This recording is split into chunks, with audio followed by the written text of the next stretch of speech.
ಶುಭಾಶಯಗಳು. ಮೊದಲನೇದಾಗಿ ಎಲ್ರಿಗೂ ಕೂಡ ಆ ತರದ ಸ್ವಾಗತ. ಇವತ್ತಿನ ಆರೋಗ್ಯದ ಬಗ್ಗೆ ನಿಜವಾಗ್ಲೂ ನೀವು ಕೇಳಬೇಕು ಅಂತ ಅನ್ಕೊಂಡ್ ಯಾರಾದ್ರೂ ಬಂದಿದ್ರೆ ನಿಜವಾಗ್ಲೂ ನೀವು ಮೊದಲನೇದಾಗಿ ವೆಲ್ಕಮ್ ಮಾಡ್ಕೊತೀನಿ. ಆರೋಗ್ಯ ಅನ್ನೋದು ತುಂಬಾ ಜನಕ್ಕೆ ಅವಶ್ಯಕತೆ ಇಲ್ಲ. ಅವಶ್ಯಕತೆ ಬರೋದು ಯಾವಾಗ ಅಂದ್ರೆ ಹಾಸ್ಪಿಟಲ್ ಅಡ್ಮಿಟ್ ಆದಾಗ. No issues.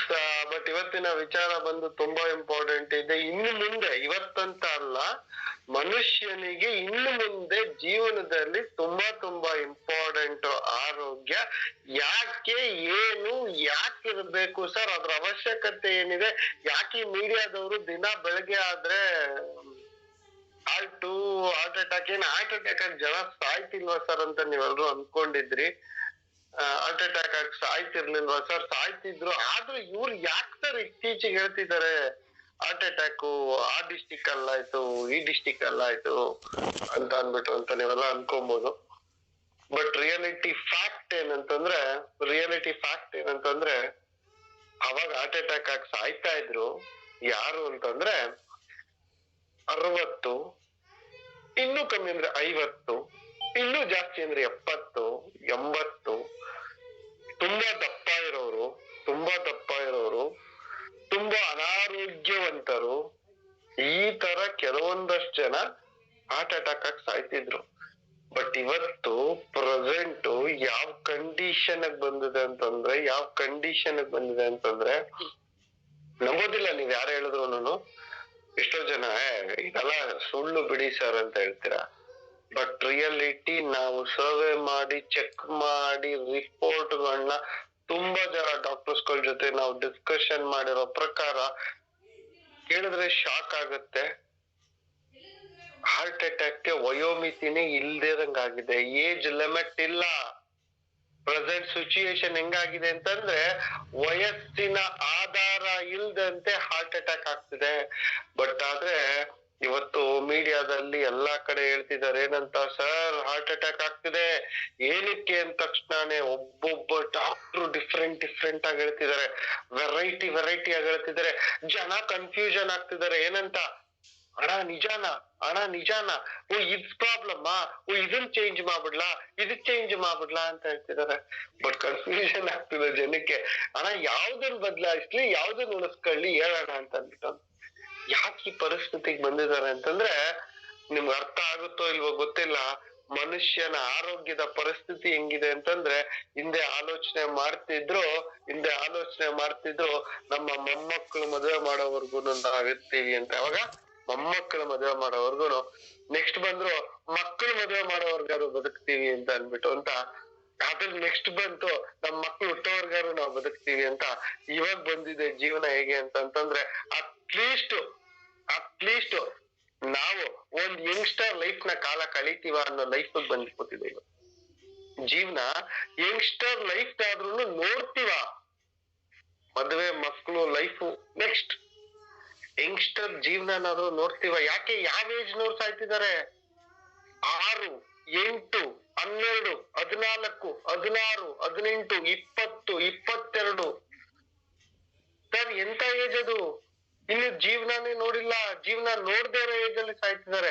ಇದಕ್ಕೆಲ್ಲ ಮೂಲ ಕಾರಣ ಬೇರೆ ಹೇಳ್ತಿದ್ದಾರೆ. ಏನಂತ, ನಾವು ಈಗ ಮಾತಾಡ್ತಿದೀವಲ್ಲ ಈ ಉಪಕರಣ ಅಂತ ಹೇಳ್ತಿದ್ದಾರೆ. ಏನಂತ, ನಾವು ಮಾತಾಡ್ತಾ ಇರೋಂತ ಈ ಉಪಕರಣ ಅಂತ. ಬಟ್ ಇದಿಲ್ಲ ಅಂತ ನಾನು ಹೇಳಲ್ಲ. ಐ ವಿಲ್ ಆಲ್ಸೋ ಅಕ್ಸೆಪ್ಟ್ ಇದು ಒಂದು ಕಾರಣ, ಇದು ಕೂಡ ಒಂದು ಕಾರಣ ಇದೆ.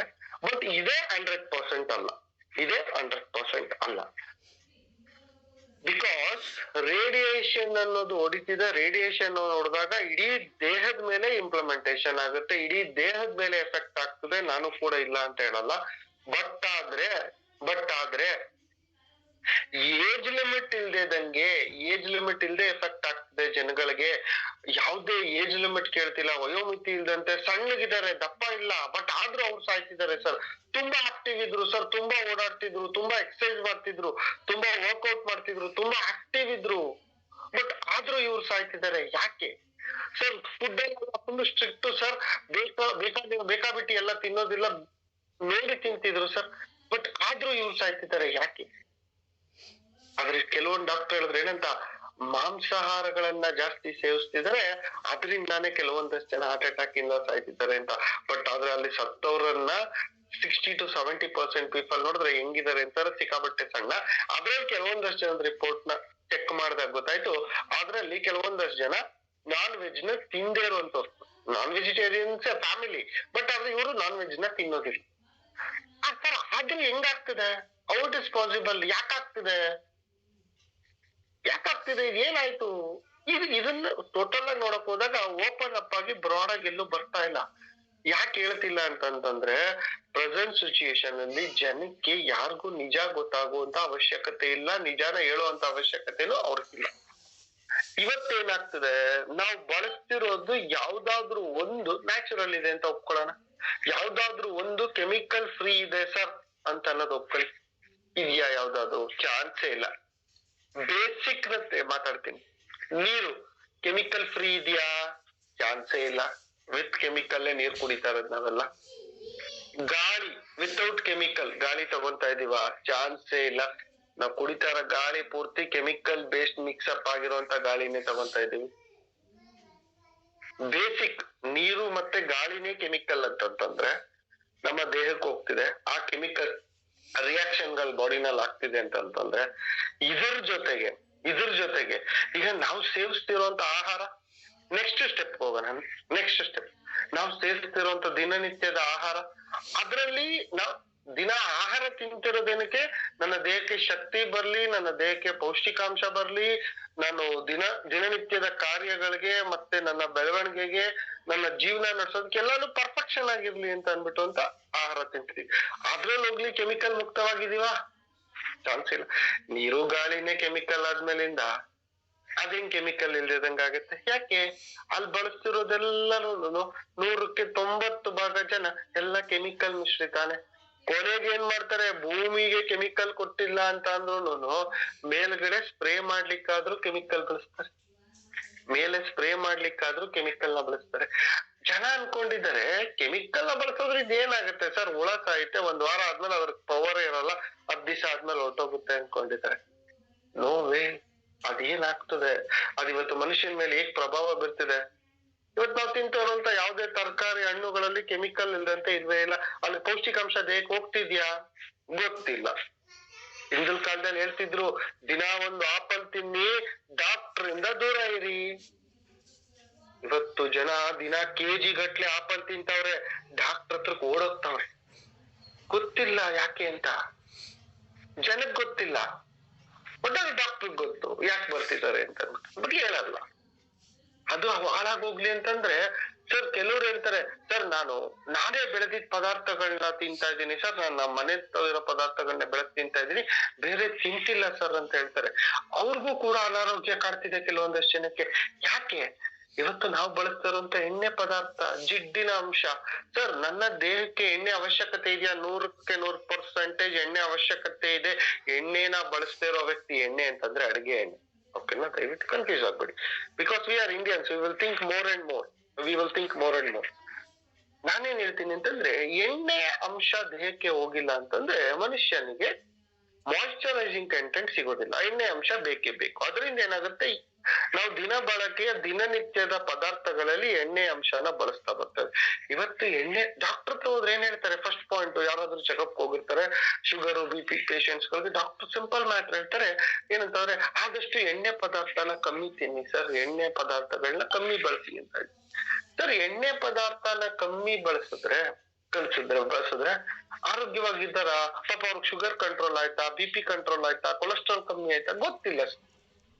ಪಾಪ ಅವ್ರು ಮೆಡಿಸಿನ್ಸ್ ತಗೊಂತಾನೆ ಇದ್ದಾರೆ ಲೈಫ್ ಲಾಂಗ್.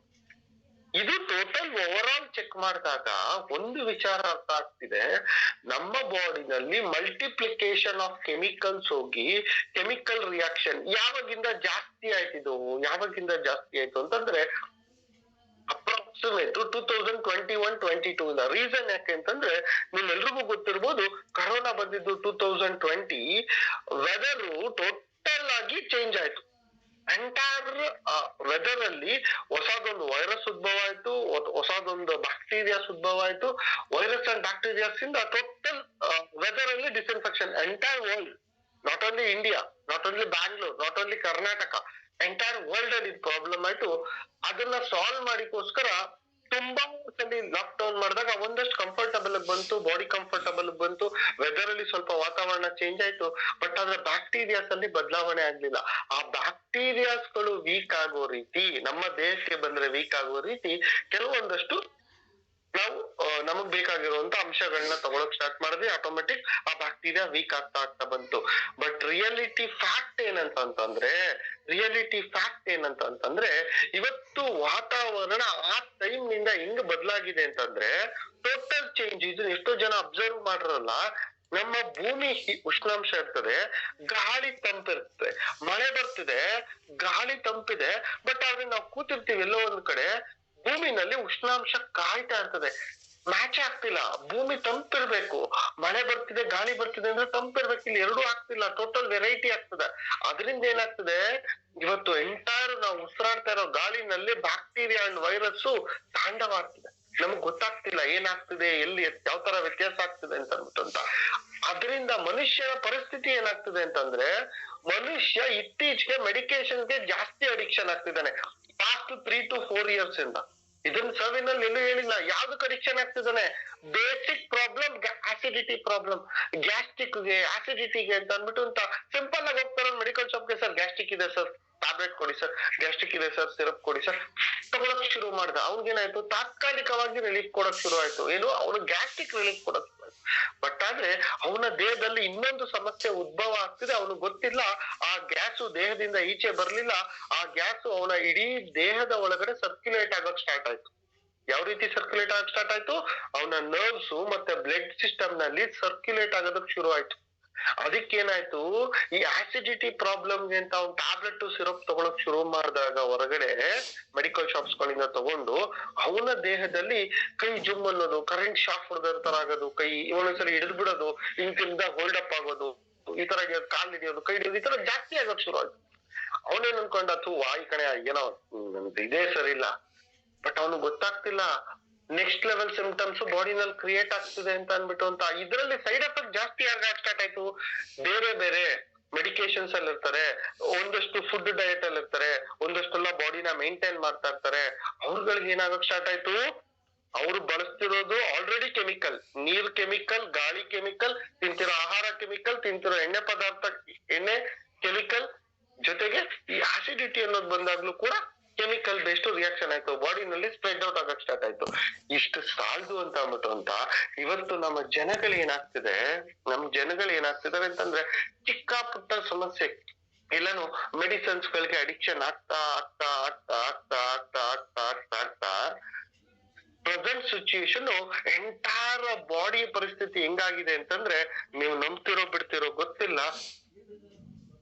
ಇಂದಿನ ಕಾಲದಲ್ಲಿ 60 ವರ್ಷ 65 ವರ್ಷ ಏಜ್ ಆದ್ಮೇಲಿಂದ ಇರ್ಬೇಕಾದಂತ ಶಿವರಿಂಗು ಕೈ ಕಾಲು ನಡ್ಕ ಇರ್ತಿತ್ತಲ್ಲ, ಆ ಕೈ ಕಾಲು ನಡ್ಕ ಇವತ್ತು 20-25 ವರ್ಷದ ಯುವಕರಲ್ಲಿ ಕಾಣಿಸ್ಕೊಳ್ತಿದೆ.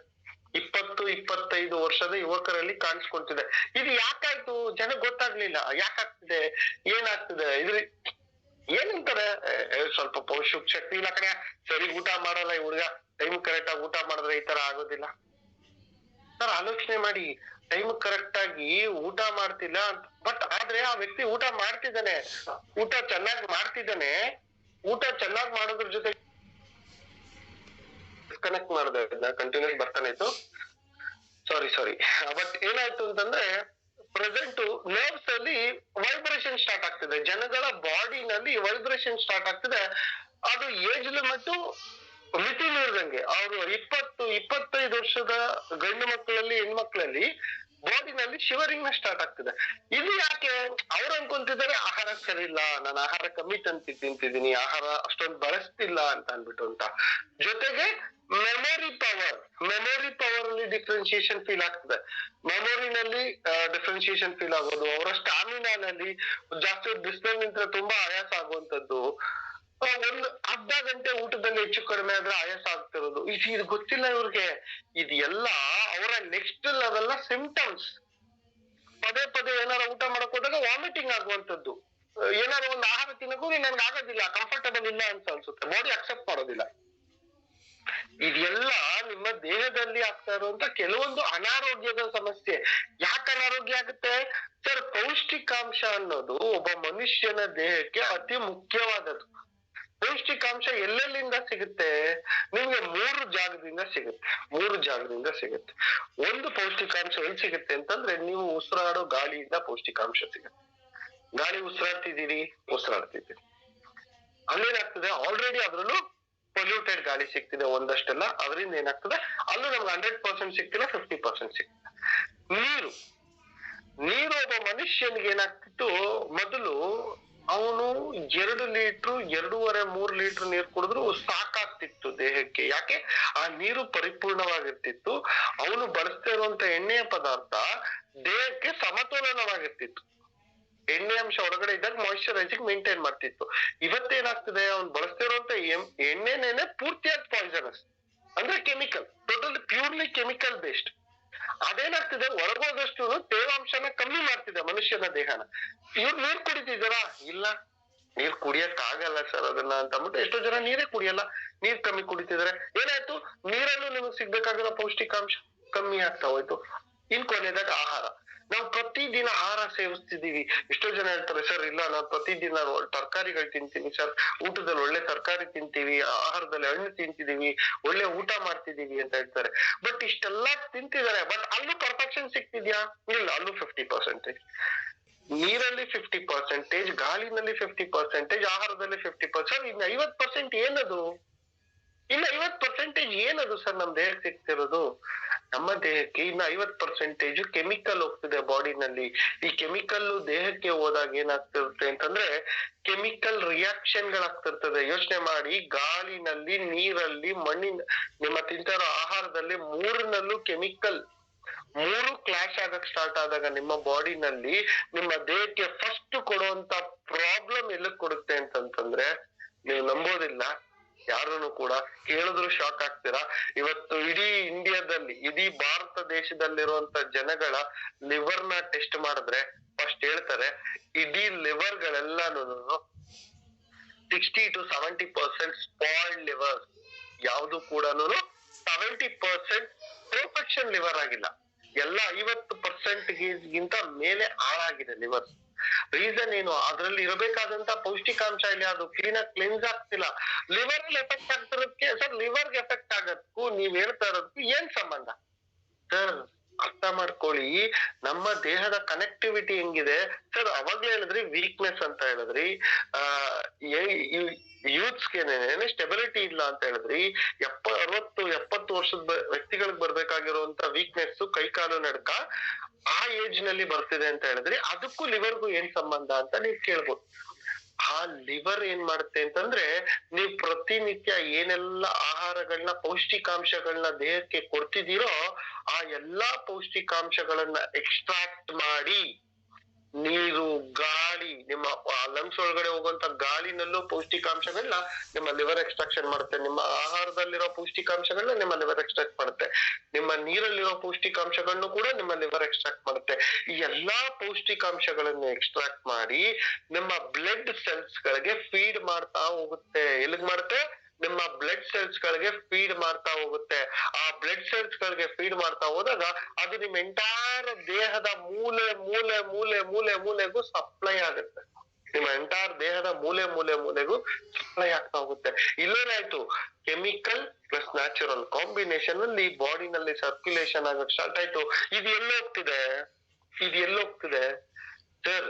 ಇದು ನಿಮ್ಮ ಬಾಡಿನಲ್ಲಿ ಸರ್ಕ್ಯುಲೇಟ್ ಆಗ್ತಾ ಕೊನೆಗೆ ನಿಮ್ಮ ಹಾರ್ಟ್ ಒಳಗಡೆ ಹೋಗ್ತಿದೆ. ನಿಮ್ಮ ಹಾರ್ಟ್ ಒಳಗಡೆ ಹೋಗ್ಬೇಕಾದ್ರೆ ಏನಾಗುತ್ತೆ ಸರ್? ಹಾರ್ಟ್ ಅಲ್ಲಿ ವೇನ್ಸ್ ಇದೆ, ಸುತ್ತಮುತ್ತ ಹಾರ್ಟ್ ಗೆ ಕನೆಕ್ಟ್ ಆಗಿರುವಂತ ವೇನ್ಸ್ ಗಳಿದೆ.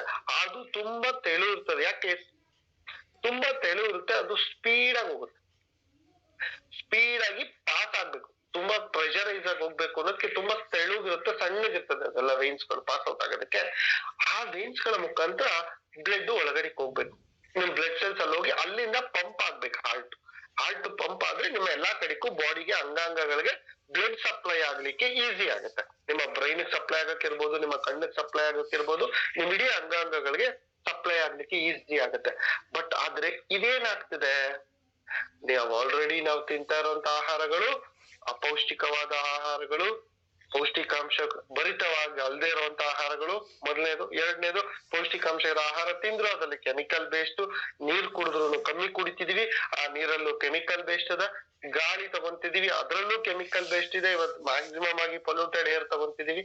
ಅಂತದ್ರಲ್ಲಿ ನಾವಿವತ್ತು ಕೆಮಿಕಲ್ ಟ್ಯಾಬ್ಲೆಟ್ಸ್ ಗಳನ್ನ ಬಳಸ್ತಿದೀವಿ. ಏನೇನಕ್ಕೆ ಸರ್? ಸಿಂಪಲ್ ಯೋಚನೆ ಮಾಡಿ. ಇವತ್ತು ಹಿಂದಿನ ಕಾಲ ಇತ್ತು, ಸಾವಿಲ್ದರ ಮನೆಯಿಂದ ಸಾಸಿವೆ ಕಾಳು ತಗೊಬನ್ನಿ ಅಂತ ಹೇಳ್ತಿದ್ರು.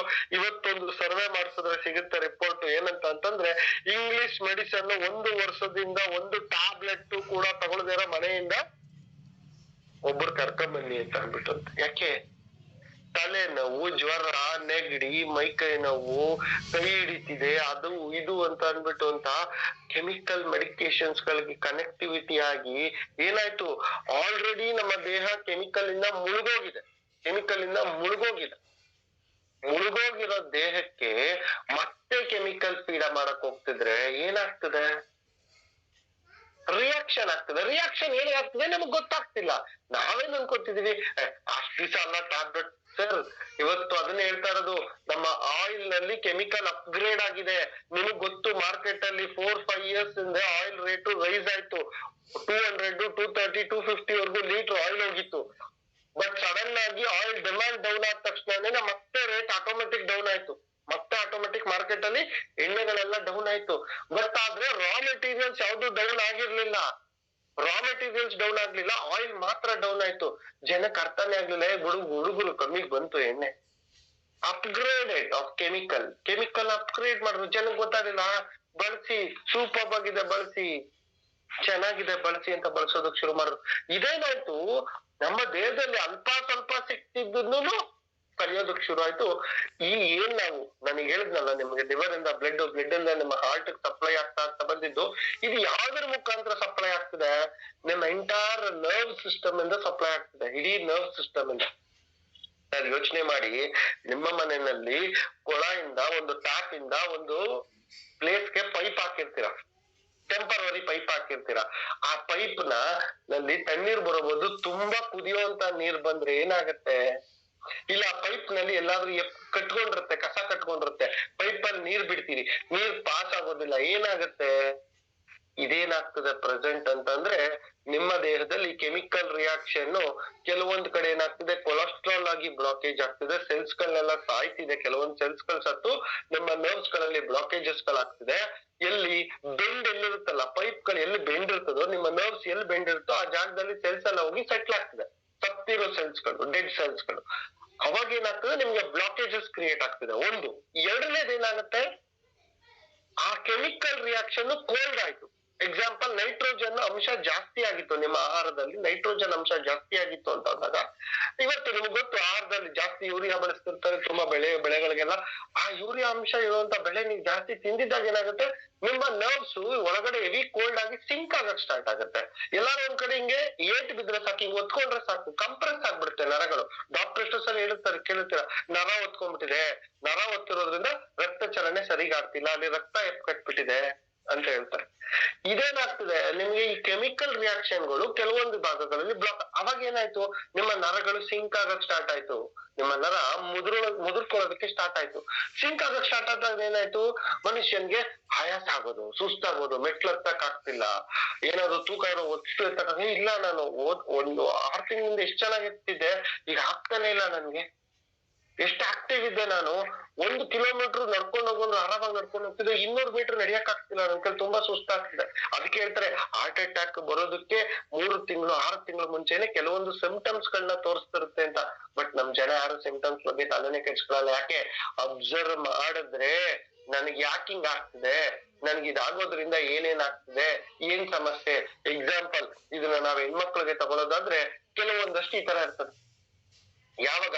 ಒಂದು 6 ತಿಂಗಳು ಇಂದಾನೇನೆ ಶುರು ಆಗುತ್ತೆ. ಒಂದು 6 ತಿಂಗಳು 3 ತಿಂಗಳಿಂದಾನೆ ಅದು ಶುರು ಆಗುತ್ತೆ ನಿಮ್ಮ ದೇಹದಲ್ಲಿ ಕೆಲವೊಂದಷ್ಟು ಬೇಸಿಕ್ ಸಮಸ್ಯೆಗಳು. ಚೆಸ್ಟ್ ಪೈನ್ ಬರೋದು, ಬಟ್ ಯಾವಾಗ್ಲೂ ಬರಲ್ಲ, ಅವಾಗ ಬಂದೋಗುತ್ತೆ. ಪೀರಿಯಡ್ ಟೈಮ್ ಅಲ್ಲಿ ಬರೋದಲ್ಲ ಹೆಣ್ಮಕ್ಳಿಗೆ. ಪೀರಿಯಡ್ ಟೈಮ್ ಅಲ್ದಂತೆ ಬೇರೆ ಟೈಮ್ ಅಲ್ಲೂ ಬರುವಂತದ್ದು ಅವಾಗ. ಜೊತೆಗೆ ಜಾ ಮತ್ತೆ ನೆಕ್ಕು. ಈಗ ಇದು ಯಾವ್ದು, ಈಗ ನಾವ್ ಏನ್ ಗಡ್ಡ ಇರ್ತೀವಲ್ಲ, ಆ ಗಡ್ಡದ ಒಳಗಡೆ ಅಲ್ಲಿ ನಿಂತ್ರ ಹತ್ರ ಮತ್ತೆ ಕತ್ತತ್ರ ನೋವು ಬರೋದು, ಬ್ಯಾಕ್ ಪೇನ್ ಬರೋದು, ಪದೇ ಸುಮ್ನೆ ಬ್ಯಾಕ್ ಪೇನ್. ಏನು ಕೆಲಸ ಮಾಡಿಲ್ಲ ನೀವು, ಆದ್ರೂ ಪದೇ ನೋವು ಬರ್ತಾ ಇರೋದು.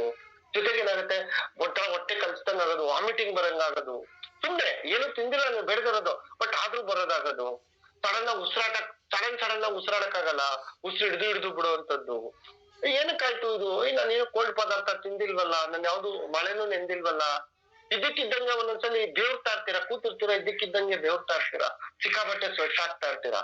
ಜೊತೆಗೆ ಇನ್ನೊಂದ್ ಏನು ಅಂತಂದ್ರೆ, ನಿಮ್ಮ ಲೋವರ್ ಚೆಸ್ಟ್ ಮತ್ತೆ ಹೊಟ್ಟೆ ಮತ್ತೆ ಲೋವರ್ ಚೆಸ್ಟ್ ನ ಮಧ್ಯ ಭಾಗದಲ್ಲಿ ಅವಾಗ ಪ್ರೆಷರ್ ಜಾಸ್ತಿ ಆಗುತ್ತೆ, ಪೇನ್ ಬರೋದು, ಪ್ರೆಷರ್ ಬರೋದು, ಹಿಡಿಯೋದು, ನುಲಿಯೋ ತರ ಆಗೋದು, ಈ ತರ ಕೆಲವೊಂದಷ್ಟು ಆಗ್ತಾ ಇರ್ತದೆ.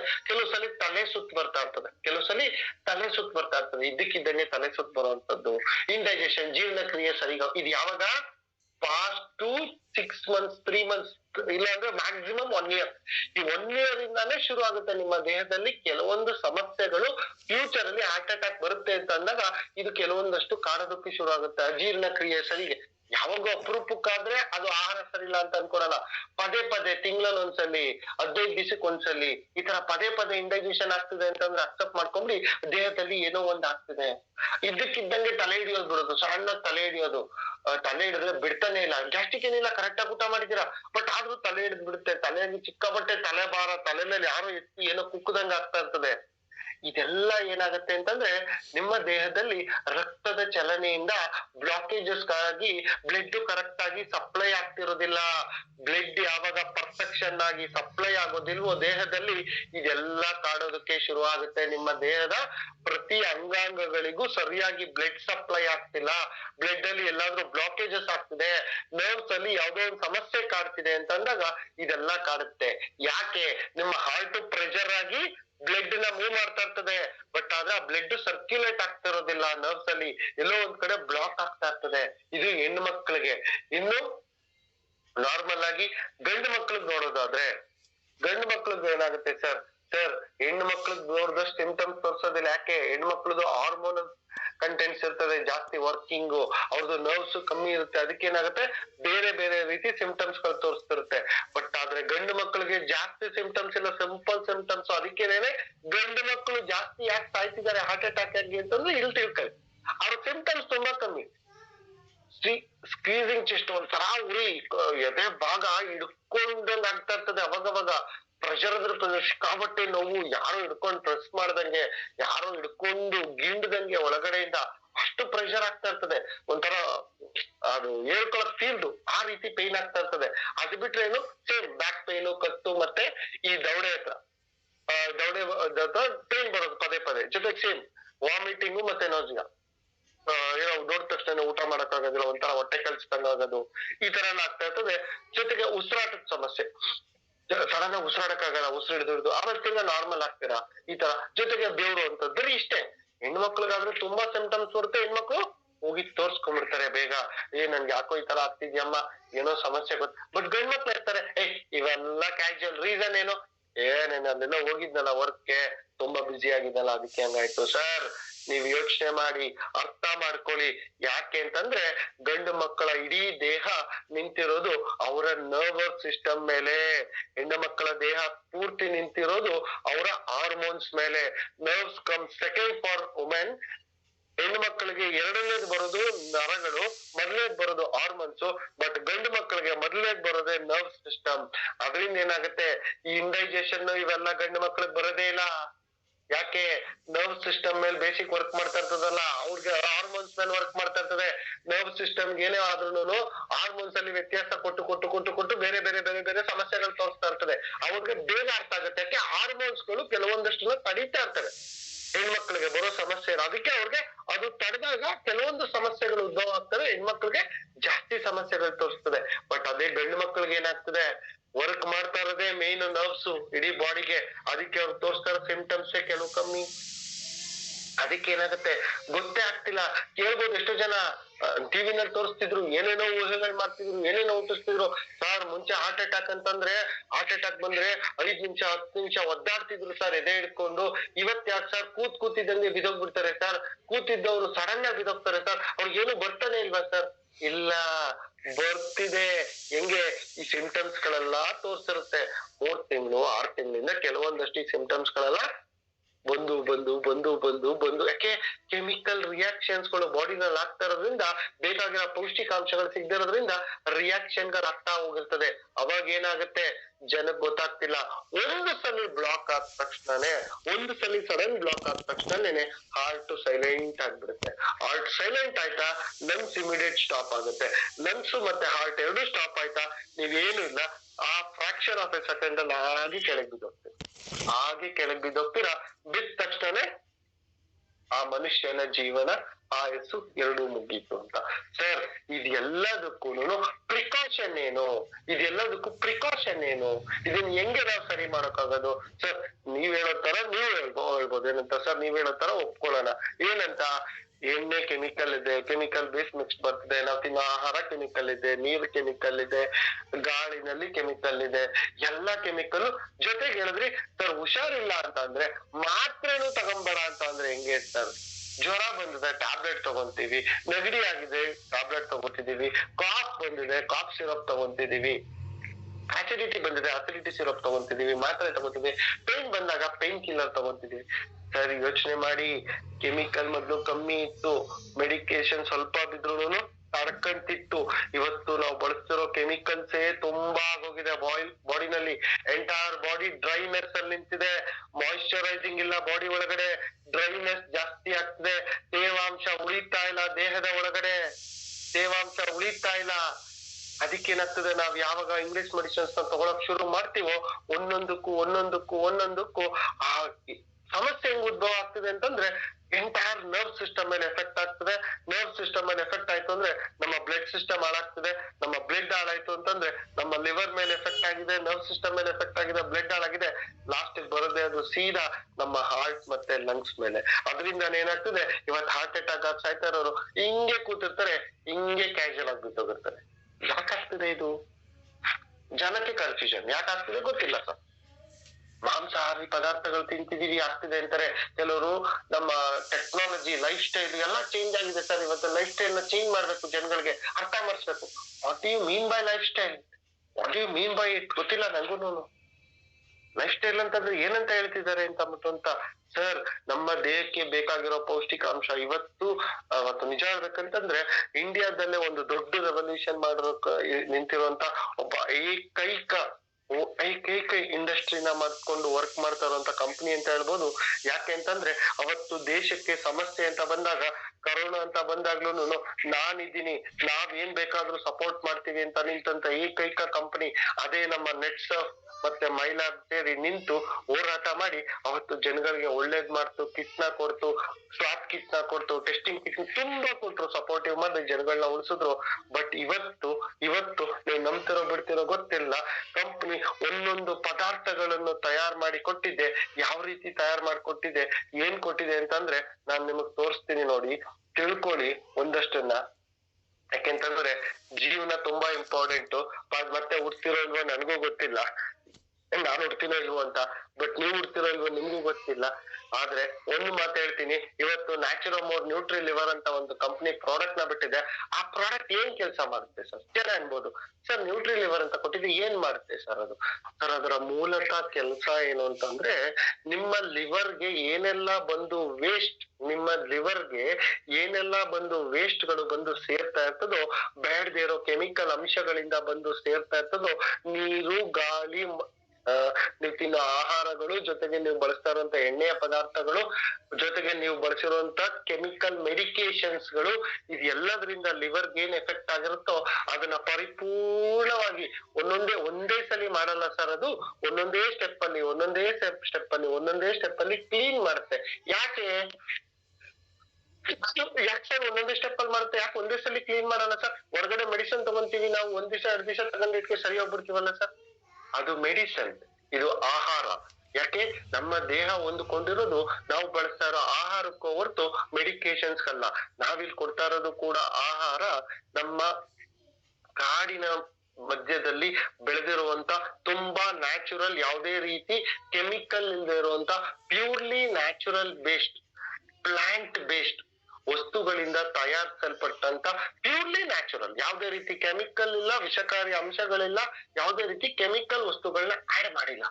ಪರಿಪೂರ್ಣವಾಗಿ ನಮ್ಮ ಅಡಿಗೆ ಮನೆಯಲ್ಲಿ ಹೇಗೆ ಪದಾರ್ಥಗಳಿರ್ತಾವೋ, ಕೆಲವೊಂದು ಚಕ್ಕೆ, ಲವಂಗ, ಜೊತೆಗೆ ಇನ್ನೊಂದಷ್ಟು ಅಡಿಗೆಗೆ ಮಸಾಲ ಪದಾರ್ಥಗಳಿಗೆ ಬಳಸ್ತೀವಲ್ಲ, ಆ ರೀತಿ ಪದಾರ್ಥಗಳಿದ್ದಂಗೆ ಎಲ್ಲನೂ ಕೂಡ ಪೌಡರ್ ರೂಪಕ್ಕೆ ಪೌಡರ್ ತರ ಕನ್ವರ್ಷನ್ ಮಾಡಿ ಅದನ್ನ ನಮ್ಮ ಜನಗಳಿಗೆ ಯೂಸ್ಫುಲ್ ಆಗ್ಲಿ ಅನ್ನೋದಕ್ಕೋಸ್ಕರ ಅದನ್ನೊಂದು ಕ್ಯಾಪ್ಸೂಲ್ ರೂಪಕ್ಕೆ ರೆಡಿ ಮಾಡಿ ಕೊಟ್ಟಿದ್ದಾರೆ.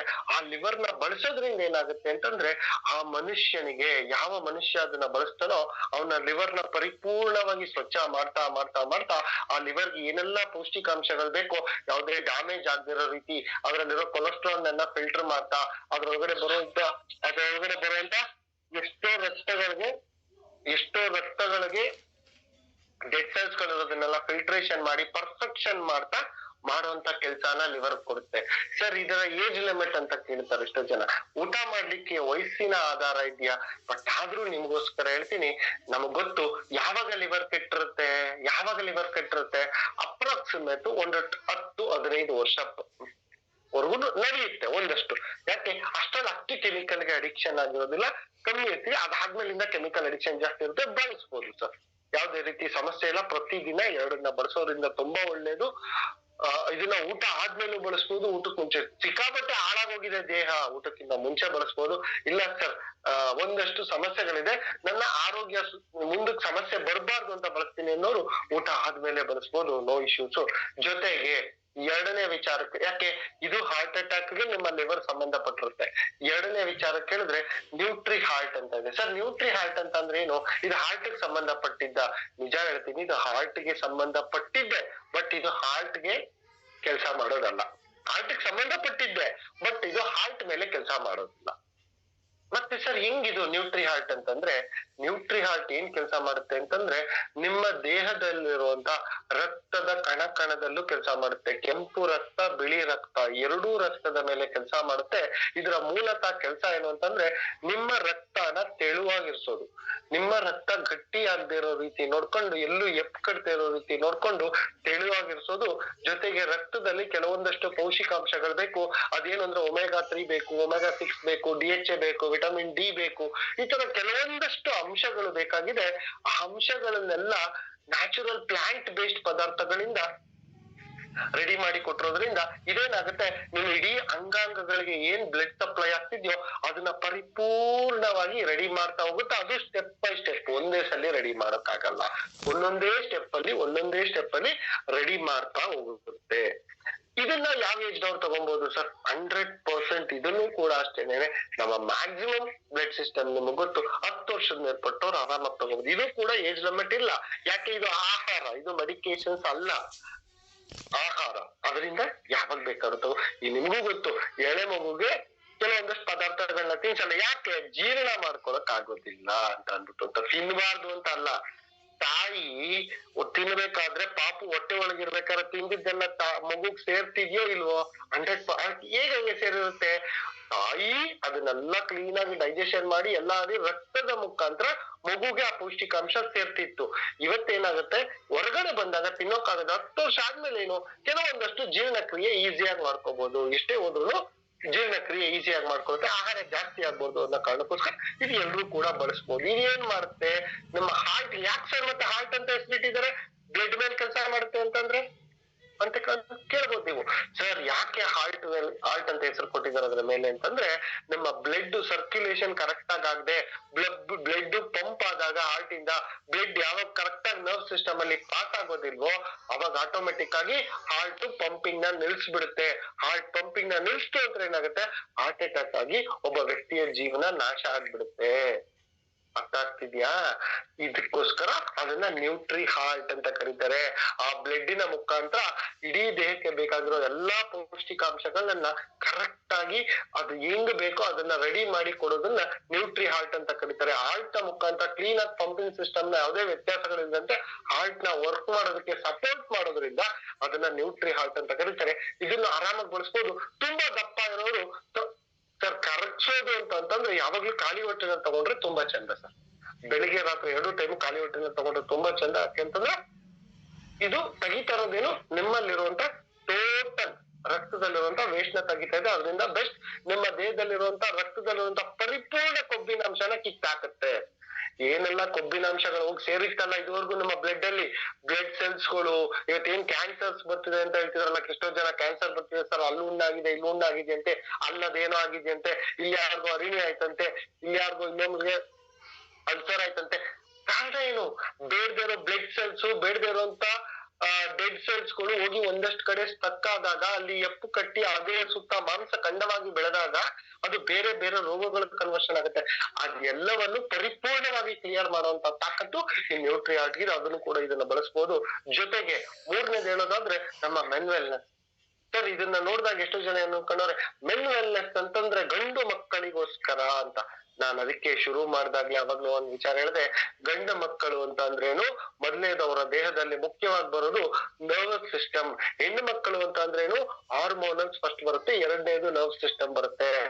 ಅದಕ್ಕೋಸ್ಕರ ಇದಕ್ಕೆ ಯಾಕೆ ಮೆನ್ ವೆಲ್ನೆಸ್ ಅಂತ ಕೊಟ್ಟಿದ್ದಾರೆ ಅಂತಂದ್ರೆ, ಇದು ನರನಾಡಿಗಳ ಮೇಲೆ ಕೆಲಸ ಮಾಡುತ್ತೆ, ನರ್ವಸ್ ಸಿಸ್ಟಮ್ ಮೇಲೆ ಮುಖ್ಯವಾಗಿ ಕೆಲಸ ಮಾಡುತ್ತೆ.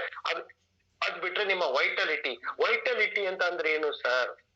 ಮಾಯಿಶ್ಚರೈಸಿಂಗ್ ನ ಮೇಂಟೈನ್ ಮಾಡೋದು, ತೇವಾಂಶನ ಮೇಂಟೈನ್ ಮಾಡೋದು. ಎಲ್ಲೆಲ್ಲಿ ಸರ್? ನಿಮ್ ಇಡೀ ದೇಹದ ಎಲ್ಲಾ ಅಂಗಾಂಗಗಳನ್ನು ಮೇಂಟೈನ್ ಮಾಡುತ್ತೆ.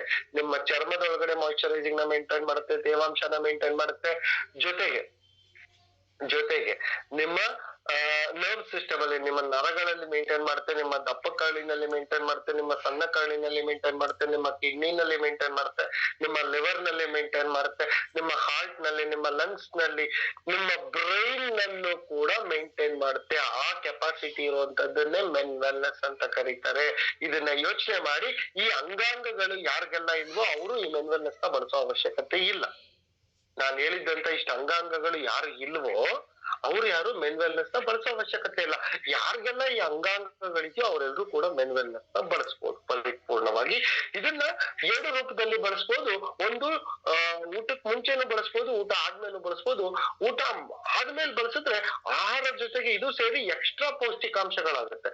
ಕೆಲವೊಂದಷ್ಟು ಜನಕ್ಕೆ ಸಿಂಕ್ ಆಗುತ್ತದೆ, ನರಗಳು ಸಿಂಕ್ ಆಗಿರ್ತದೆ, ನರಗಳು ಹಿಡಿದು ಬಿಟ್ಟಿರ್ತವೆ. ಈಗ ಲೆಕ್ಕ ಹೊಡೆದಿರೋರ್ಗ ನರ ಸಿಂಕ್ ಆಗಿರ್ತಾರೆ. ಅಂತವ್ರಿಗೇನು ಸರ್, ಊಟಕ್ಕೆ ಮುಂಚೆನೆ ಕೊಟ್ರೆ ಏನಾಗುತ್ತೆ, ಇದೋಗಿ ಇಮಿಡಿಯೇಟ್ ಕೆಲಸ ಮಾಡಕ್ ಶುರು ಮಾಡಿದಾಗ ಕೆಲಸ ಈಸಿ ಆಗುತ್ತೆ. ಸರ್ ಕೆಲವೊಂದಷ್ಟು ಜನಕ್ಕೆ ಇದು ಯಾವ್ದು ಸಮಸ್ಯೆ ಇಲ್ಲ ಸರ್, ನನ್ನ ದೇಹಕ್ಕೆ ಒಂದಷ್ಟು ಫಿಟ್ ಅಂಡ್ ಫೈನ್ ಆಗಿರ್ಬೇಕು, ಚೆನ್ನಾಗಿ ಕಾಣ್ಬೇಕು, ಸ್ಕಿನ್ ಗ್ಲೋನೆಸ್ ಕಾಣ್ಬೇಕು ಅಂತನೋರು ಇದನ್ನ ಹಾಲಲ್ಲಿ ಮಿಶ್ರಿತ ಮಾಡ್ಕೊಂಡು ಕುಡಿದ್ರೆ ತುಂಬಾ ಸೂಪರ್ ಆಗಿರುತ್ತೆ, ತುಂಬಾ ಚೆನ್ನಾಗಿರುತ್ತೆ. ಊಟದ ಆದ್ಮೇಲಿಂದ ಬಳಸ್ಬೋದು. ಇದು age, it can be used after 10, ಇದನ್ನು 10 ವರ್ಷದ ಮೇಲೆ. ಬಟ್ ಇದನ್ನ ಎಳೆ ಮಗುವಿಂದಾನೇ ಬಳಸೋದಕ್ಕೆ ಅಕ್ಸೆಪ್ಟಬಲ್ ಇದೆ. ಬಟ್ ನೀವ್ ಯಾರು ತಲೆ ಕೆಡ್ಸ್ಕೊಳಕ್ ಹೋಗ್ಬಿಡಿ, 10 ವರ್ಷದ ಮೇಲ್ಪಟ್ಟದವ್ರಿಗೆ ಎಲ್ರಿಗೂ ಕೂಡ ಕೊಡ್ಬೋದು. ಅದ್ ಬಿಟ್ರೆ ಸರ್ ಇದು 3 ಹೇಳಿದ್ರಿ, ಏನಂತ? ಲಿವರು, ನರ್ವ್ಸ್ ಮತ್ತೆ ನಮ್ಮ ಬ್ಲಡ್. ಇವು 3 ಕರೆಕ್ಟ್ ಆಗಿದ್ರೆ ಹಾರ್ಟ್ ಅಟ್ಯಾಕ್ ಅನ್ನೋದು ನಿಮ್ಮ ಹತ್ರ ಬರ್ಬೇಕು ಅಂತಂದ್ರೆ ಹೇಳುತ್ತೆ, ಅಣ್ಣ ನಾನ್ ನಿನ್ನ ಹತ್ರಕ್ ಬರಕ್ಕಾಗಲ್ಲ, ಅವ್ರ 3 ಜನ ಸರಿಯಾಗಿರೋರು ನಿಮ್ಮ ದೇಹದಲ್ಲಿ ಇದ್ದಾರೆ, ಅದರಿಂದ ನಾನ್ ನಿನ್ನ ಬಳಿ ಕೂಡ ಸುಳಿಯೋಕ್ಕಾಗೋದಿಲ್ಲ ಅಂತ ಹೇಳುತ್ತೆ. ಓಡಿ ಹೋಗುತ್ತೆ. ನಿಮ್ಗೆ ಹೆಂಗ್ ಅರ್ಥ ಆಗುತ್ತೆ ಇದು ನೀವು ಪರ್ಫೆಕ್ಷನ್ ಅಂತ ಅನ್ಬಿಟ್ಟು ಅಂತ? ನಿಮ್ಮ ಬಾಡಿಯ ನರ್ವ್ ಸಿಸ್ಟಮ್ ನಿಮ್ಗೆ ಹೇಳುತ್ತೆ ಎಷ್ಟು ಫಿಟ್ ಅಂಡ್ ಫೈನ್ ಆಗಿದ್ದೀರಾ ಅಂತ. ಯಾವಾಗ ನಿಮ್ಮ nerve system full active, stamina build ಆಗಿರೋ ತರ ಇರ್ತಿರೋ, ಯಾವಾಗ್ಲೂ ಕಟ್ಮಸ್ತಾಗಿದ್ದೀರಾ ಅಂತ ಅನ್ಸುತ್ತೋ, ದಪ್ಪ ಆಗ್ಬಿಟ್ಟಿದ್ದೀರ ಮಾತ್ರ ಅಲ್ಲ, ಮಾಂಸಖಂಡಗಳು ಇದ್ಬಿಟ್ರೆ ಮಾತ್ರ ಅಲ್ಲ, ನೀವು ಸಣ್ಣಗಿದ್ರು ಒಂಥರ ಆಕ್ಟಿವ್ನೆಸ್, ಫಿಟ್ನೆಸ್ ಆಗಿ ಕಾಣಿಸ್ತಿದ್ದೀರಾ ಅಂತ ಫೀಲ್ ಬರುತ್ತೋ, ಅವಾಗ ನಿಮ್ಗೆ ಅರ್ಥ ಆಗುತ್ತೆ ನಿಮ್ಮ ಹಾರ್ಟ್ ನಿಮ್ಮ ಹತ್ರ ಬರೋದಕ್ಕೆ, ಹಾರ್ಟ್ ನ ಬಂದ್ ಬೇರೆ ಮುಟ್ಟೋದಕ್ಕೆ ಈ ಅಟ್ಯಾಕ್ ಅನ್ನೋದು ಭಯ ಪಡುತ್ತೆ ಅಂತ ಅನ್ಬಿಟ್ಟು ಅಂತ. ಅದ್ ಬಿಟ್ರೆ ಸರ್ ಕೆಲವೊಂದಷ್ಟು ಅಂಶಗಳನ್ನ ನಿಮ್ಗೆ ಹೇಳ್ತೀನಿ, ತಲೆಗೆ ಹಾಕೊಳ್ಳಿ. ಹೆಣ್ಣು ಮಕ್ಕಳು ಹಾರ್ಮೋನಲ್ ವಿಚಾರ ಇರ್ತದೆ ಸರ್. ಏನು ಈ ಹಾರ್ಟಿನ ಸಮಸ್ಯೆ ಬಂದಾಗ ಬರೀ ಹಾರ್ಟ್ ಸಂಬಂಧಪಟ್ಟಿದ್ ಕೊಟ್ರೆ ಸರಿ ಹೋಗುತ್ತಲ್ವಾ ಸರ್? ಲಿವರು ಮತ್ತೆ ಯಾವ್ದು nutri heart, men wellness sir, hormone ಅಲ್ಲಿ ಸಮಸ್ಯೆಗಳು ಉದ್ಭವ ಆಗಿರುತ್ತೆ. ಅದಕ್ಕೆ ಹೆಣ್ಮಕ್ಳಿಗೆ ಯಾಕೆ ಲಿಸ್ಟ್ ಬಂತಲ್ಲ, ಜಾಸ್ತಿ ಸಮಸ್ಯೆಗಳು ಹಾರ್ಮೋನ್ಸ್ ಮೇಲೆಲ್ಲ ಎಫೆಕ್ಟ್ ಮಾಡ್ಬಿಟ್ಟಿರ್ತವೆ. ಅವಾಗ ಏನಾಗುತ್ತೆ, ಮಲ್ಟಿ ನ್ಯೂಟ್ರಿಷನ್ಸ್ ಇದೇನಾಗುತ್ತೆ, ಮಲ್ಟಿಪಲ್ ಆಗಿರ್ತದೆ. ಹತ್ತತ್ರ ವಿಟಮಿನ್ಸ್, ಮಿನರಲ್ಸ್, ಪ್ರೋಟೀನ್ಸ್, ಜೊತೆಗೆ ಕೆಲವೊಂದಷ್ಟು ಮ್ಯಾಗ್ನೀಷಿಯಂ, ಕಾಪರ್, ಐರನ್, ತುಂಬಾ ಕಂಟೆಂಟ್ಸ್ ಗಳು ಬೇಕಲ್ಲ ಹೆಣ್ಮಕ್ಳ ದೇಹಕ್ಕೆ, ಅದೆಲ್ಲ ಕೂಡ ಈ ಪೌಡರ್ ನಲ್ಲಿ ಸಿಗುತ್ತೆ. ಈ ಪೌಡರ್ ಯಾಕೆ ಸರ್, ಅದನ್ನ ಯಾಕೆ ಸರ್ ಮಾತ್ರೆನಲ್ಲಿ ಬಿಟ್ಟಿಲ್ಲ ಸರ್? ಯೋಚನೆ ಮಾಡಿ 5 ಇಂದ 8 ತರ ಪದಾರ್ಥಗಳನ್ನ ಬಿಡ್ಬೋದು ಒಂದು ಮಾತ್ರೆ ರೂಪದಲ್ಲಿ. ಅದು ಒಂದು ಸೈಜ್ ಇದೆ. ಬಟ್ ಆದ್ರೆ ಇದು ಬಂದು ನಿಮ್ಗೆ ಆ ರೀತಿ ಮಾತ್ರೆ ರೀತಿ ಕೊಡ್ಬೇಕು ಅಂತಂದ್ರೆ ಏನಿಲ್ಲ ಮಿನಿಮಮ್ ಅಂತಂದ್ರು ಈಗ ನಾನ್ ತೋರ್ಸುದ್ನಲ್ಲ 3 ಡಬ್ಬ ಆತರ 15 ಡಬ್ಬ ಕೊಡ್ಬೇಕಾಗುತ್ತೆ ಒಂದ್ ಸಲ ನುಂಗೋದಕ್ಕೆ. ಈ ಪೌಡರ್ ಅಲ್ಲಿ ಬರ್ತಾ ಇರುವಂತ ಅಷ್ಟು ಅಂಶಗಳು ನಿಮ್ಮ ದೇಹಕ್ಕೆ ಕೊಡ್ಬೇಕಂತಂದ್ರೆ, ಯಾಕೆಂದ್ರೆ ಆ ಡಬ್ಬನ ತಿರ್ಗಿಸಿ ಹಿಂದೆ ನೋಡ್ದಾಗ ಗೊತ್ತಾಗುತ್ತೆ ನಿಮ್ಗೆ ಅದ್ರಲ್ಲಿ ಎಷ್ಟು ಪೌಷ್ಟಿಕಾಂಶಗಳು ಅಡಗಿದೆ ಅಂತ ಅಂದ್ಬಿಟ್ಟು. ಹೆಣ್ಣು ಮಕ್ಳಿಗೆ ಇದು ಕೊಡೋದ್ರಿಂದ ಏನಾಗುತ್ತೆ, ಅವ್ರಿಗೆ ಮುಂದೆ ಬರುವಂತ ಎಲ್ಲಾ ಪ್ರಾಬ್ಲಮ್ಸ್ ಗಳು ಕಂಟ್ರೋಲ್ ಆಗುತ್ತೆ. ಬಿಟ್ರೆ ಮಕ್ಕಳು, ನಿಮ್ಮೆಲ್ರಿಗೂ ಗೊತ್ತು ಇವತ್ತು ಯಾವ ಏಜಿನ ಮಕ್ಕಳು ಮೊಬೈಲ್ ಹಿಡಿತಿದ್ದಾರೆ ಜಾಸ್ತಿ ಅಂತ ಅಂದ್ಬಿಟ್ಟು ಅಂತ.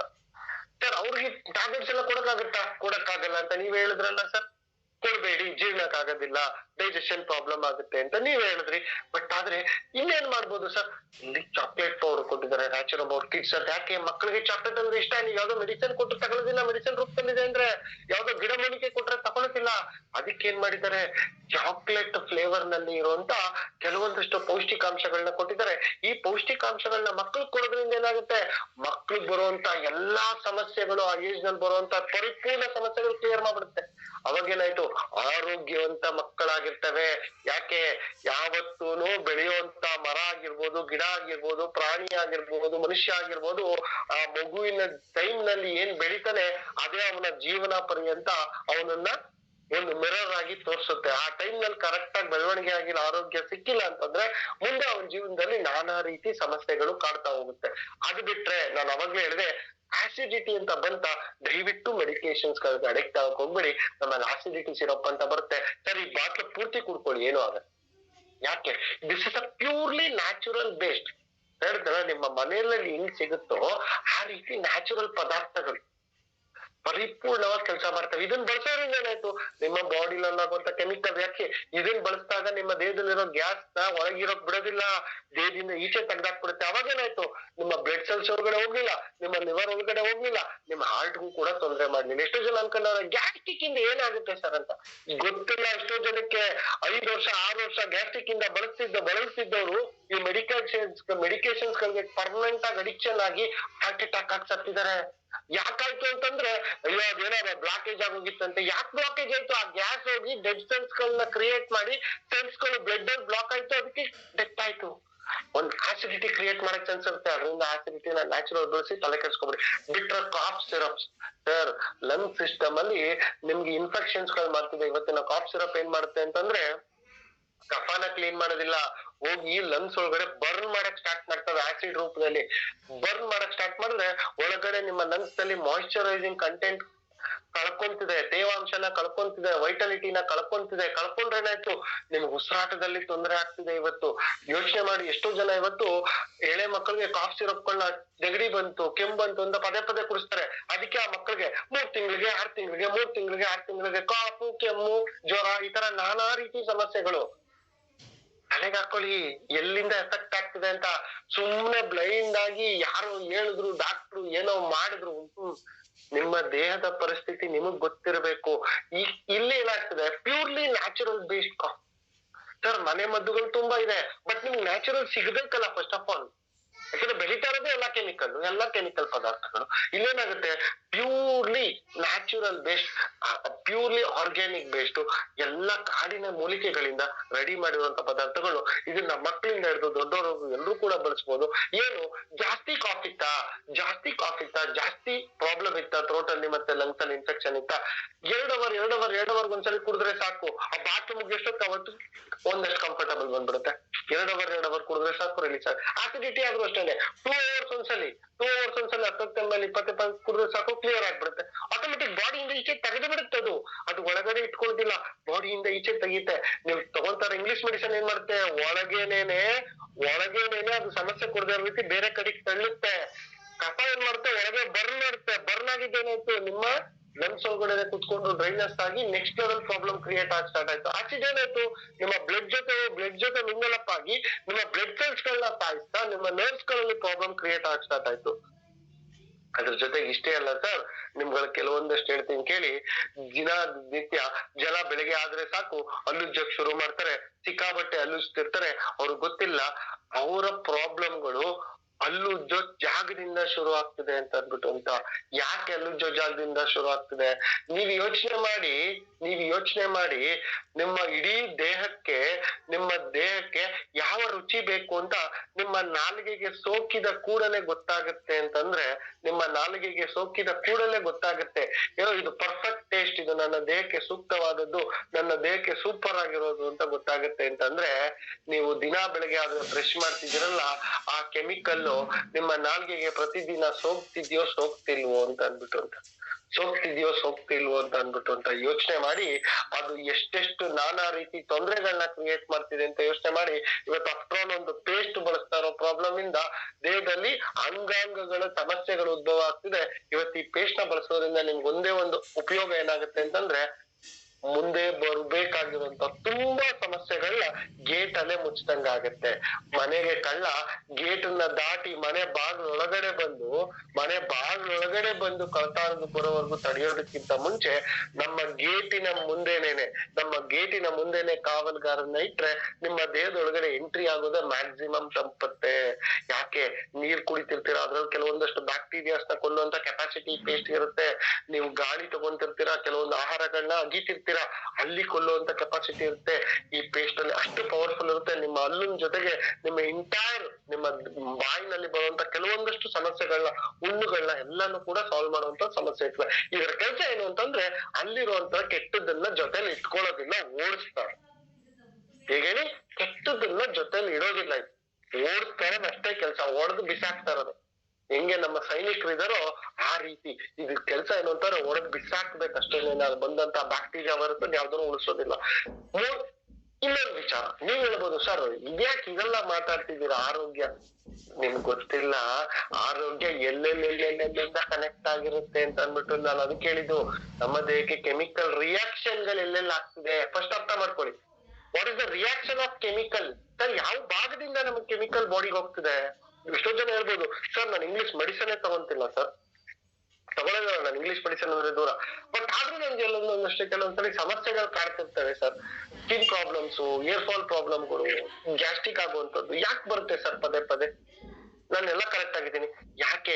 ಈ ಕೆಲವೊಂದಷ್ಟುಗಳಿದೆ. ಜೊತೆಗೆ ಇನ್ನೊಂದು ಏನು ಅಂತಂದ್ರೆ, ನಾವು ಪಾತ್ರೆ ಬೆಳಗುವಂತ ಪದಾರ್ಥಗಳು ಇವತ್ತು ಕೆಲವೊಂದಷ್ಟು ಆಸಿಡ್ ಗಳನ್ನ ಮಿಕ್ಸ್ ಮಾಡಿ ತಯಾರು ಮಾಡುವಂತ ಪಾತ್ರೆ ಪದಾರ್ಥಗಳನ್ನ, ತೊಳೆಯೋ ಪದಾರ್ಥಗಳನ್ನ ಬರ್ತಿದೀವಿ. ಆ ಆಸಿಡ್ ಕಂಟೆಂಟ್ ನಮ್ಮ ಪಾತ್ರೆಗಳಿಗೆ ಬಿದ್ದಾಗ, ಅದೇ ಪಾತ್ರೆನಲ್ಲಿ ನಾವು ಆಹಾರಗಳನ್ನ ಸೇವಿಸ್ತಿದ್ದಾಗ ನಮ್ಮ ಬಾಡಿನಲ್ಲಿ ಏನಾಗ್ತಿದೆ, ಅದು ಯಾಕೆ ನಮ್ಮ ಆಹಾರ ಜೀರ್ಣಕ್ರಿಯೆ ಆಗೋದು ಒಂದು ಆಸಿಡ್ ಇಂದ, ನಮ್ಮ ಹೊಟ್ಟೆ ಒಳಗಡೆ ಇರುವಂತ ಒಂದು ಆಸಿಡ್ ಇಂದ ಜೀರ್ಣಕ್ರಿಯೆ ಆಗ್ತದೆ ಅಂತಂದ್ರೆ, ಈ ಆಸಿಡ್ ಆ ಆಸಿಡ್ ಎರಡೂ ಕಾಂಬಿನೇಷನ್ ಆದಾಗ ನಿಮ್ಮ ದೇಹದಲ್ಲಿ ಮತ್ತೊಂದು ಸಮಸ್ಯೆ ಉದ್ಭವ ಆಗ್ತಿದೆ. ಬಟ್ ಇಲ್ಲೇನ್ ಮಾಡಿದ್ದಾರೆ ಅಂತಂದ್ರೆ, ಬಿದಿರಿನ ರಸ. ಯಾಕೆ? ಬಿದಿರು ಸರ್ವಶ್ರೇಷ್ಠವಾದದ್ದು ಬ್ಯಾಕ್ಟೀರಿಯಾ ಮತ್ತೆ ವೈರಸ್ ಇದನ್ನ ಕೊಲೆ ಮಾಡೋದಕ್ಕೆ. ಬಿದಿರಿನ ರಸ ತುಂಬಾ ತುಂಬಾ ತುಂಬಾ ತುಂಬಾ ಸರ್ವಶ್ರೇಷ್ಠವಾದದ್ದು. ಆ ಬಿದಿರಿನ ರಸದಿಂದ ಮಾಡಿರುವಂತ ಈ ಪಾತ್ರೆ ಬೆಳಗುವ ವಸ್ತು ಇದೆಯಲ್ಲ, ಇದನ್ನ ಬಳಸೋ ಮುಖಾಂತರ ಏನಾಗುತ್ತೆ, ನಿಮ್ಮ ಬಾಡಿನಲ್ಲಾಗುವಂತ ಕೆಲವೊಂದು ಕೆಮಿಕಲ್ ರಿಯಾಕ್ಷನ್ ನ ಕಂಟ್ರೋಲ್ ಅಲ್ಲಿ ಇರ್ತದೆ. ಯಾಕೆ? ಪಾತ್ರೆ ತೊಳೆದ್ಮೇಲೆ ಅದ್ರಲ್ಲಿ ಒಂದಷ್ಟು ಕಂಟೆಂಟ್ ಹಂಗೆ ಇರುತ್ತೆ, ಹೋಗಿರಲ್ಲ. ನೀವ್ ಏನ್ ನೀರಾಕ್ ತೊಳೆದ್ರು ಹೋಗಲ್ಲ. ಇದೇನಾಗುತ್ತೆ, ಒಳ್ಳೆ ಕಂಟೆಂಟ್ ಆದ್ರಿಂದ ನಿಮ್ಮ ಆಹಾರದ ಜೊತೆ ಒಳಗಡೆ ಹೋದ್ರುನು ನಿಮ್ಮ ಆಸಿಡ್ ಜೊತೆ ಮಿಂಗಲ್ ಆಗಲ್ಲ. ಯಾವ್ದೇ ರೀತಿ ಆಸಿಡ್ ಅಲ್ಲ, ನ್ಯಾಚುರಲ್ ಪದಾರ್ಥ. ಇದೇನ್ ಮಾಡುತ್ತೆ, ಕ್ಲೆನ್ಸ್ ಮಾಡುತ್ತೆ. ಅಲ್ಲಿ ಯಾವ್ದಾರ ಕೆಟ್ಟದಿಟ್ಟ ಅದನ್ನು ಕೂಡ ಕ್ಲೀನ್ ಮಾಡುತ್ತೆ. ನಿಮ್ಮ ದೇಹನು ಪರಿಶುದ್ಧವಾಗಿರುತ್ತೆ, ನಿಮ್ಮ ಪಾತ್ರೆಗಳು ಪರಿಶುದ್ಧವಾಗಿರುತ್ತೆ, ನಿಮ್ಮ ಆರೋಗ್ಯವಂತವಾದ ಜೀವನ ಮಾಡ್ಲಿಕ್ಕೆ ಯೂಸ್ಫುಲ್ ಆಗುತ್ತೆ. ಅದು ಬಿಟ್ರೆ ಲಾಸ್ಟ್ ಅಲ್ಲಿ ಒಂದು ಆಕ್ಟಿವ್ ಅಂತ ಇದೆ, ಇದು ಗಂಡು ಮಕ್ಕಳಿಗೋಸ್ಕರ. ಗಂಡು ಮಕ್ಕಳು ಅಂತಂದ್ರೆ ಇದನ್ನು ಕೂಡ 12 ವರ್ಷದ ಮೇಲ್ಪಟ್ಟವ್ರು ಯಾರು ಬೇಕಾದ್ರೂ ಬಳಸ್ಬೋದು. ಇದು ಏನ್ ಮಾಡುತ್ತೆ, ಗಂಡು ಮಕ್ಳಿಗೆ ನರ್ವಸ್ ಸಿಸ್ಟಮ್ ಆಕ್ಟಿವ್ ಮಾಡ್ಲಿಕ್ಕೆ. ಆಮೇಲೆ ವಯಸ್ಸಾದಂತ ಹೆಣ್ಮಕ್ಳು ಕೂಡ ಬಳಸ್ಬೋದು. ಯಾರಿಗೆ ಮಂತ್ಲಿ ಪೀರಿಯಡ್ ಎಲ್ಲ ನಿಂತೋಗಿರುತ್ತೆ, ಅವರು ಒಂಥರ ಗಂಡು ಮಕ್ಳಿಗೆ ಸಮ ಆಗಿರ್ತಾರೆ. ಯಾಕೆ? ಅವ್ರ ಹಾರ್ಮೋನಲ್ಸ್ ಗಿಂತ ನರ್ವ್ ಸಿಸ್ಟಮ್ ಫಸ್ಟ್ ಸ್ಟೇಜಿಗೆ ಬಂದಿರುತ್ತೆ. ಅವರು ಕೂಡ ಇದನ್ನ ಬಳಸ್ಬೋದು. ಇದನ್ನ ಬಳಸೋದ್ರಿಂದ ಏನಾಗುತ್ತೆ, ಅವ್ರಿಗೆ ದೇಹಕ್ಕೆ ಬೇಕಾಗಿರುವಂತ ಕೆಲವೊಂದು ಅಪೌಷ್ಟಿಕತೆಗಳು, ಪೌಷ್ಟಿಕಾಂಶಗಳು ಎಲ್ಲಾನು ಪರಿಪೂರ್ಣವಾಗಿ ಮಾಡ್ತಾ ಅವರ ದೇಹನ ಕಾಪಾಡ್ಲಿಕ್ಕೆ ತುಂಬಾ ಉಪಯೋಗ ಆಗುತ್ತೆ.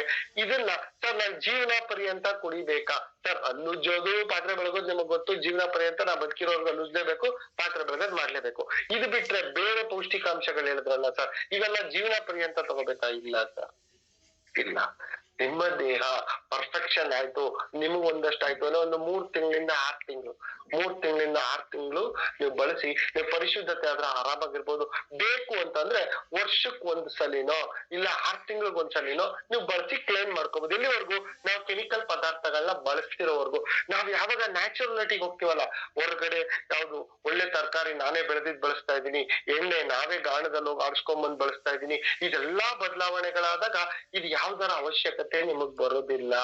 ಯಾಕೆ ಇವಾಗ ನೀವ್ ಅನ್ಬೋದು, ಸರ್ ನಾನು ಈಗ ಗಾಣದ ಎಣ್ಣೆಗೆ ಹೋಗಿದ್ದೀನಿ ಸರ್, ಈಗ ನಾನು 1 ತಿಂಗಳಿಂದ ಬಳಸ್ತಾ ಇದ್ದೀನಿ, ಇವಾಗ ನಮ್ಮ ಮನೆ ಹತ್ರನೇ ಬೆಳೆದಿ ತರಕಾರಿ ತಿಂತಾ ಇದೀವಿ ರೀಸೆಂಟ್ ಆಗಿ ನೋಡ್ದಾಗಿಂದ ಅಂತ. ಓಕೆ, ನೀವ್ ಹೇಳಿದ್ ಎಲ್ಲಾ ಸರಿ, ಬಟ್ ದೇಹದಲ್ಲಿರುವಂತ ಸ್ವಚ್ಛತಾ ಕಾರ್ಯ ಮಾಡಿದವ್ರು ಯಾರು? ಕ್ಲೀನ್ ಮಾಡ್ಬೇಕಲ್ಲ. ಇದನ್ನ ಬಳಸಿದ್ರೆ ಏನ್ ಮಾಡುತ್ತೆ, ನಿಮ್ಮ ದೇಹನ ಪರಿಪೂರ್ಣವಾಗಿ ಕ್ಲೀನ್ ಮಾಡಿ ರೆಡಿ ಮಾಡಿ ಕೊಡುತ್ತೆ. ಅವಾಗ ನೀವು ಎಲ್ಲಾ ಪರ್ಫೆಕ್ಷನ್ ಆಗಿ ಫಾಲೋ ಮಾಡೋದಕ್ಕೆ ತುಂಬಾ ಸಪೋರ್ಟಿವ್ ಆಗಿರುತ್ತೆ. ನಾನು ಹೇಳೋದು ನಿಮ್ಮೆಲ್ರಿಗೂ ಒಂದೇನೇನೆ, ದೇಹ ಅತಿ ಅಮೂಲ್ಯ. ಕಾರು ಅತಿ ಅಮೂಲ್ಯ ಅಂತ ಜನ ಅನ್ಕೊಂತಾರೆ, ಮೊಬೈಲ್ ಅತಿ ಅಮೂಲ್ಯವಾದದ್ದು ಅಂತ ಜನ ಅನ್ಕೊಂಡವ್ರೆ, ಎಕ್ಸ್ಪೆನ್ಸಿವ್ ಬಟ್ಟೆಗಳು ಅಥವಾ ಅಮೂಲ್ಯವಾದದ್ದು ಅನ್ಕೊಂಡವ್ರೆ, ಅವ್ರು ಕಟ್ಟುವಂತ ಕೋಟ್ಯಾಂತರ ಬೆಲೆ ಬಾಳುವಂತ ಮನೆ ಅತಿ ಅಮೂಲ್ಯವಾದದ್ದು ಅಂತ ಅನ್ಕೊಂಡಿದ್ದಾರೆ.